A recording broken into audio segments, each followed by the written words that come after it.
Jail صاحب یہ بتائیں، اب چیزیں تو کلیئر ہو گئی ہیں. اب پاکستان نے کیٹیگوریکلی کہہ دیا ہم شروع کچھ نہیں کریں گے، لیکن اگر ہوا تو اس کا جواب سود کے ساتھ جائے گا.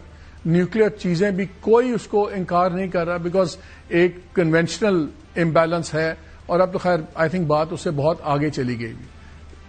ایک نیئر اسٹینڈ آف ہو چکا ہوا ایئر فورسز کا.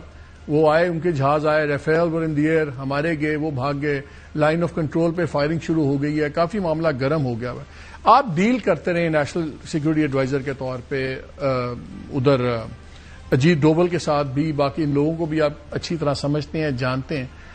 وہاں پہ بھی کافی ڈسینشن آئی ہے، کافی وہاں دوسری آوازیں بھی اٹھ رہی ہیں، لیکن ایک پریشر بنتا جا رہا ہے. میں اب راہل گاندھی کا آج کا اسٹیٹمنٹ دیکھ رہا تھا، جہاں انہوں نے کہا کہ جی ہم بالکل ساتھ ہیں نریندر مودی کے ساتھ، بلکہ اس پر تھوڑا سا بوجھ بھی ڈال دیا ہے. He must take action. اور وہ بھی ایک اور بڑھ گیا. یہ 3-4 لوگ ہیں، تمام ڈسیزنز وہاں پہ 4 لوگ ہی کر رہے ہیں جو مین ہیں.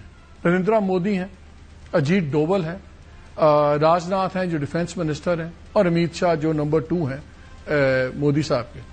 یہ لوگ اب تھوڑی سی پیچھے ہٹیں گے آپ کے خیال میں، جتنا ان کو پاکستان کا اسٹرانگ ریئیکشن آ رہا ہے، کہ یہ زیادہ فرسٹریٹ ہو جائیں گے کہ جی اب تو ہم بڑی بےزتی ہو جائے گی، اور یہ فرسٹریٹ ہو کے کچھ کریں گے؟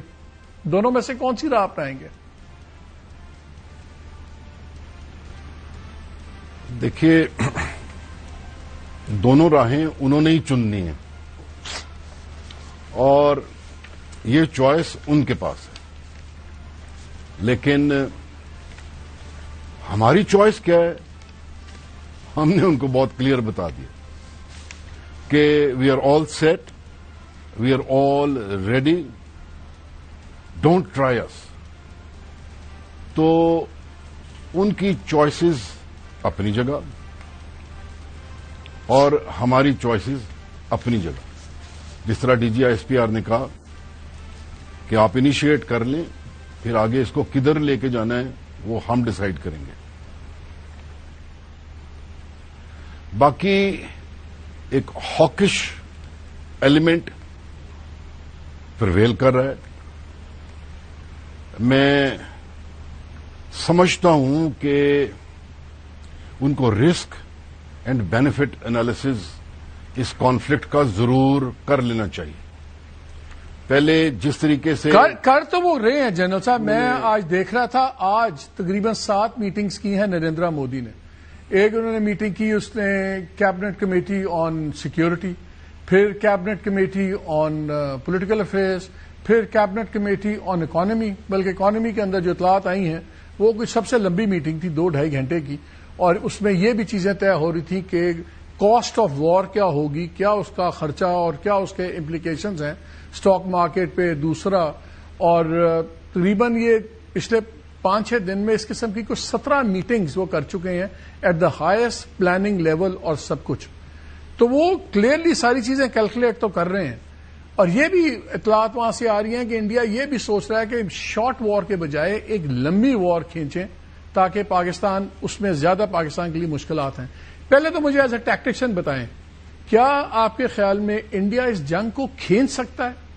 بجائے اس کے 4-5 دن میں، 1 ہفتے میں جو فیصلہ ہو، اس کو زیادہ کھینچ سکتا ہے انڈیا؟ دیکھیے، ابھی تک تو ہسٹری جو ہے وہ شارٹ وارز کی ہے. اور کیونکہ یہ آپ پلیز مت بھولیے کہ 2 نیوکلیر پاورز ہیں، تو ہم کسی جگہ پہ بھی جو وار ہے، کس سٹیج میں انٹر ہو جائے اور کس طریقے سے وہ ڈینجرس ہو جائے، تو short and prolonged war both are very dangerous options. اور یہ ٹھیک ہے، وہ ٹائر آؤٹ کرنے والا یا اس طریقے سے سلو نبلنگ والا ٹیکٹکس وغیرہ کر سکتے ہیں، لیکن ان ساری چیزوں کے توڑ ہمارے پاس بھی ہیں. اور پھر وہی ہے کہ پھر اس سے نکلنا بڑا مشکل ہو جائے گا. تو میں یہ جو آپ نے میٹنگز کا مینشن کیا، اس میں ایک تو یہ ہے کہ ایک ہائپ کریٹ ہوتی ہے، اس میں آپ انوالو کرتے ہیں سب کو اور اپنے پورے پروسیجرز وغیرہ پورے کر لیتے ہیں کہ دیکھیں میں نے اس سے پوچھا اس سے پوچھا اس سے پوچھا and everyone said so, opposition نے کہہ دیا جی said so it is creating of consensus as well. تو ٹھیک ہے وہاں سے سینئر وائسز بھی اٹھتی ہیں لیکن وائس تو اسی کی پرویل کرتی ہے one who is at the helm of affairs.